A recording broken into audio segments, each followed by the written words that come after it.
거짓은 아무리 이 세상을 속이는 힘이 강하다고 할지라도 결국 진실 앞에서는 다 무너지게 되어 있습니다. 아무리 세상이 어둡고 혼돈하고 혼탁하다 하더라도 제가 한 가지 반드시 그 사실은 믿습니다. 진리는 아무리 힘이 약해 보여도 결국 진리대로 살게 되면 아무리 강한 그 거짓이라도 무너뜨릴 수 있거든요. 그래서 아버지께서도 늘 우리에게 또 주셨던 교훈의 말씀이 진리는 반드시 따르는 자가 있고 정의는 반드시 이루고 성취하는 날이 오게 된다고 말이죠. 과거 그 어떤 한 사람의 말을 빌려서 그와 같은 교훈의 말씀을 줄곧 자주 주셨습니다. 그래서 진리대로 살고 성경의 바른 가르침대로 살게 된다면 언젠가는 이대로 사는 사람들이 이기고 승리하게 되지 거짓은 어느 세월에서도 승리하는 법이 없었습니다.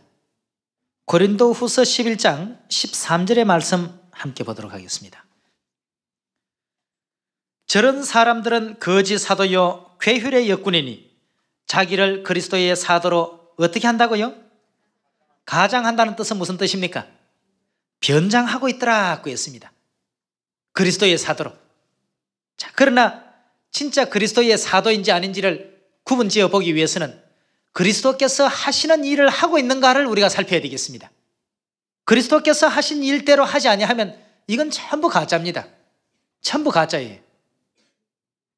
그리스도의 사도로 가장하는 자들이라 14절에 이것이 이상한 일이 아니라고 했습니다. 그런 일들은 당연히 있을 수 있는 일이라고 했습니다. 이것이 이상한 일이 아니라 사탄도 자기를 광명의 천사로 가장하나니 의로운 천사인 척 변장하나니 그러므로 사탄의 일꾼도 자기를 의의 일꾼으로 가정하는 것이 큰일이 아니라 저희의 결국은 그 행위대로 되리라고 했습니다. 저희의 마지막은 행위대로 된다고 했습니다. 일요일을 지킨 그 결과가 어떻게 되겠습니까? 복을 받을 수 있습니까? 성경에도 없는 크리스마스를 지키는 행위 결과가 구원을 얻을 수 있겠어요? 성경에 기록되어 있는 유월절을 지킬 필요가 없다고 가르침을 주거나 가르침을 받는 사람들 그 결과가 어떻게 되겠습니까? 어떻게 되겠어요? 민수기 9장에 보니까 하나님 백성 가운데서 끊어진다고 했습니다. 그럼 백성 가운데 끊어지는 자들이 어찌 우리 믿음으로 기대하고 바라는 영원한 천국과 구원에 대한 소망을 얻을 수가 있겠습니까?